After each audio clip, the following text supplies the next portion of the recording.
welcome to So Much to Talk About 2010 NBA Draft. My pleasure to have one of the top writers in the nation, ESPN.com, Adande. Pleasure to have you. Thank you.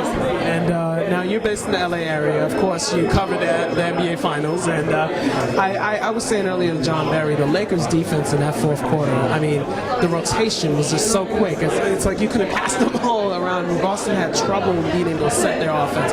Talk about, I mean, how the Lakers' defense has really improved the elevator over the past couple of seasons. Well, they realized that that's how they're going to win, and it was very inconsistent this season. They were playing at a championship level last year, but this year, you know, and Kobe was frustrated a lot. He said, you know, we have to realize that we're a defensive team, and that's what's going to win. And, you know, right up until Game 5, you know, they kind of had another lapse. You know, they started off really strong, especially in Game 1. They were the more active team. They were diving, they were getting all the rebounds, dominating all those hustle categories. And then that kind of slipped away from them over the course of the series. And then they found it and regained it in Game 6. And then, as you said, that fourth quarter, Game 7, they understood that the championship at the line, you really have to get stops. Phil Jackson, you know, everyone has to talk about blah, blah, blah. He had the best players, whatever, you know. But we're talking about the true legacy of this man. 11 championships, and just he's able to really define, like, camaraderie and also be able to have players know their roles so clearly. Talk about how great he really is. Well, I think his greatest testament is that he repeated every time he won a championship. And you see how difficult that is. Greg Popovich is a great coach. He never repeated.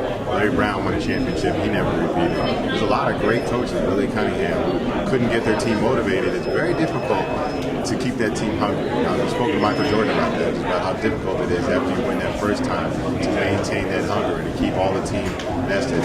Even you saw it with this year's Lakers a little bit. You know, there were times where they slipped, where they felt a little entitled because they were the champions, but somehow he finds a way to keep this team motivated just enough and to keep its eye on that championship prize just long enough to get back there. So to repeat 4 times, you know, 4 different repeat champions. What did you think of Kobe's comment about Shaq saying he had one more than Shaq?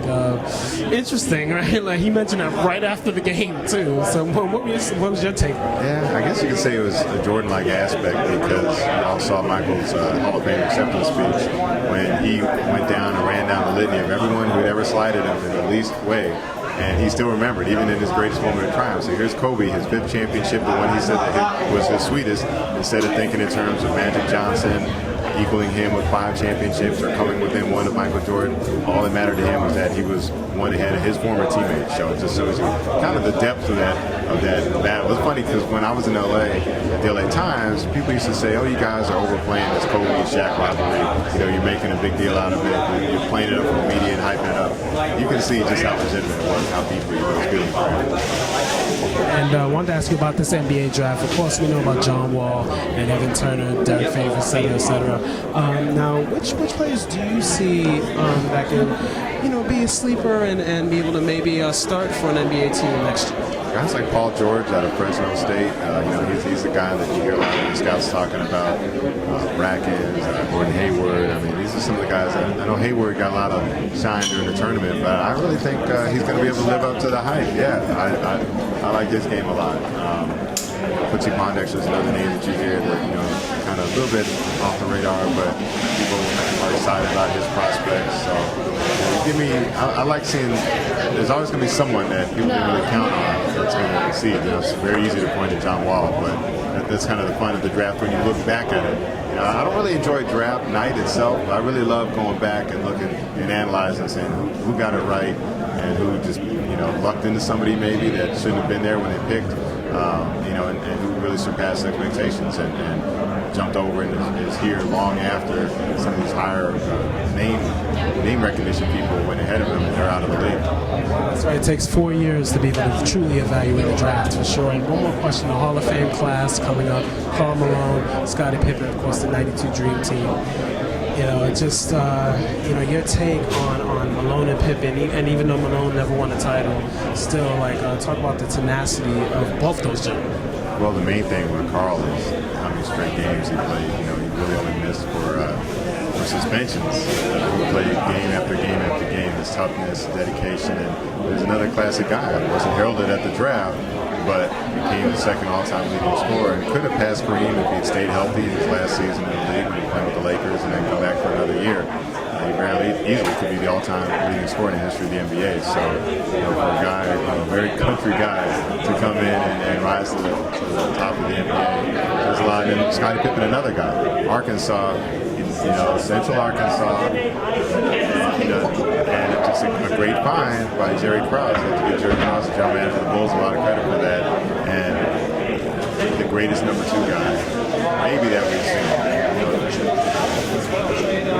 Great columnist in Seattle. So we saw something that he liked, and being willing to accept that role too. He wanted the glory, but ultimately he recognized that his greatest path to success was going to be alongside Michael Jordan, and to accept that role, to play defense, to be a long forward that could bring the ball up the court. Rebound, start to fast break, push in transition, defend the other team's best player. All these attributes that he had, knock down the three-pointer, finish on the fast break. Just a very special player, very high basketball IQ. I covered him the year that Michael was retired the first time. It was just really interesting to see him up close and see when it was his team. You see him try to push that team, but also the connection that he had with Phil Jackson. Always aware of, did they have a foul again, or did they want to go 2 for 1? Little things like that. Scottie was very tuned to. Talk about Pat Ewing in Game 6. I was there for that. That was the loudest I heard Chicago Stadium. I can't say I was there for all of Chicago Stadium's greatest moments, but when he took off and threw down on Patrick Ewing, that's the loudest I've ever heard it get. Jay, pleasure to have you on. So much to talk about. Thank you for the time, and enjoy your work once again. Thank you.